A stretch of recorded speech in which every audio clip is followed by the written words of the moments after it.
అసలు ఈ మధ్య లిల్లీపుట్ అనే పదం కూడా ఎక్కువగా చర్చనీయాంశంగా మారింది పొలిటికల్. అంటే నిన్న కేసీఆర్ మాట్లాడుతూ ప్రజలు అప్పుడప్పుడు లిల్లీపుట్ గాళ్లకు అధికారం ఇస్తారని చెప్పేసి కూడా కేసీఆర్ యొక్క వ్యాఖ్యలు కూడా చేయడం జరిగింది. లిల్లీపుట్ గాళ్ల ప్రభుత్వం ఇది, ముఖ్యమంత్రి జంప్ చేస్తాడేమో అనేది ఈ యొక్క భాష కూడా వాడడం జరిగింది. ఈ భాషను కేసీఆర్ ఎట్లా చూస్తారు మీరు?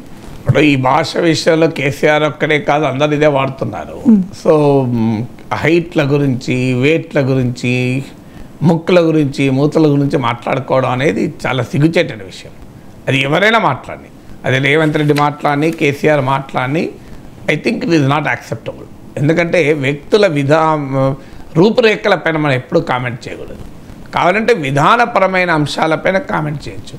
వ్యక్తుల్ని అవమానించే రీతిలో ఎప్పుడు, వ్యక్తిగతంగా అవమానించే రీతిలో ఎప్పుడు కామెంట్ చేయకూడదు. అన్ఫార్చునేట్లీ పాలిటిక్స్ ఆ స్థాయికి వచ్చేసాయి. ఇందులో వీరా వారా అనే దాంతో సంబంధం లేదు. సో ఇందులో ఎవరు ఎక్కువ, ఎవరు తక్కువ, ఎవరు ఎక్కువ డోసు, ఎవరు ముందు, ఎవరు వెనుక, ఈ లెక్కలు తీయడం కూడా సాధ్యమయ్యే పని కాదు. ఆ దశ దాటిపోయింది.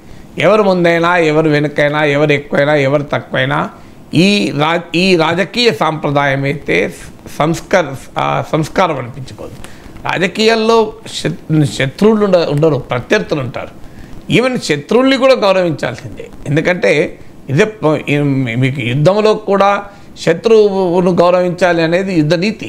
సో ఈవెన్ యుద్ధంలో కూడా శత్రువును గౌరవించాలన్నది యుద్ధ నీతి అయినప్పుడు, రాజకీయపరమైనటువంటి ఘర్షణలో ప్రజల సమస్యలపైన, ప్రజల సంబంధించినటువంటి ఇష్యూస్ పైన, పబ్లిక్ ఇష్యూస్ పైన రాజకీయ పార్టీల విధానాల మధ్య వాద ప్రతివాదాలు ఉండవచ్చు. కానీ వ్యక్తిగతమైనటువంటి అంశాలలోకి వెళ్ళి ఆ ప్రైవేట్ డొమైన్, పబ్లిక్ డొమైన్, ఈ రెండింటి మధ్య తేడా ఉంటుంది. సో ఇంట్లో ఉన్నటువంటి ఫ్యామిలీ మెంబర్స్ పైన కామెంట్లు, అలాగే వ్యక్తుల యొక్క రూపురేఖలపైన కామెంట్లు, వ్యక్తులపైనటువంటి ఇతర అంశాలపైన కామెంట్లు చేయడం అనేది ఎట్టి పరిస్థితుల్లో యాక్సెప్ట్ అవ్వాలి.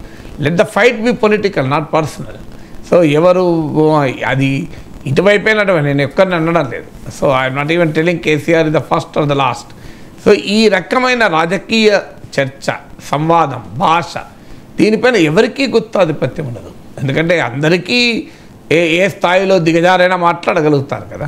మంచిగా మాట్లాడడంలో కాంపిటీషన్ ఉండాలి, దిగజారు మాట్లాడడంలో కాంపిటీషన్ ఏమన్నది? ఎవరైనా మాట్లాడగలుగుతారు.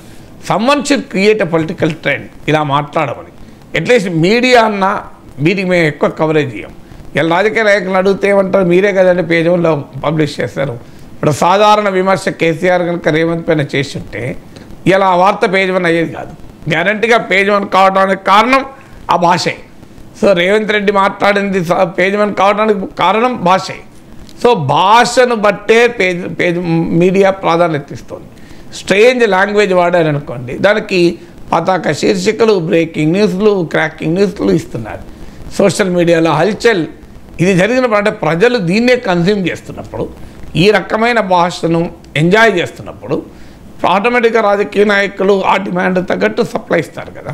సో అందువల్ల మనం కూడా, సమాజం కూడా, we reject this kind of a conversation.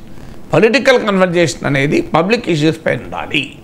ఇది ఎవరు మొదలుపెట్టినా this should stop somewhere. Public కన్వర్జేషన్గా ఉండాలి తప్ప ప్రైవేట్ అంశాల జోలికి వెళ్ళకూడదు. పబ్లిక్ ఇష్యూస్ పైన పొలిటికల్ కన్వర్జేషన్ ఉండాలి. ఆ రకమైనటువంటిది సివిల్ సొసైటీ నుంచి కూడా రావాలి. ప్రజలు కూడా రిజెక్ట్ చేయాలి. అప్పుడు రాజకీయ నాయకులు మాట్లాడుకోరు. మీడియా కూడా ఆ రకమైన బాధ్యత వహించాలి. అన్ఫార్చునేట్లీ ఇవాళ సీరియస్గా స్టడీ చేసి విమర్శిస్తే ఎవరికి పట్టించుకోడు. సో ఏదో ఒకటి మాట్లాడితే వాళ్ళ పెద్ద ఎత్తున కవరేజ్ వచ్చే దశకు వచ్చింది. అందువల్ల ఈ ట్రెండ్ ఖచ్చితంగా మారాలి.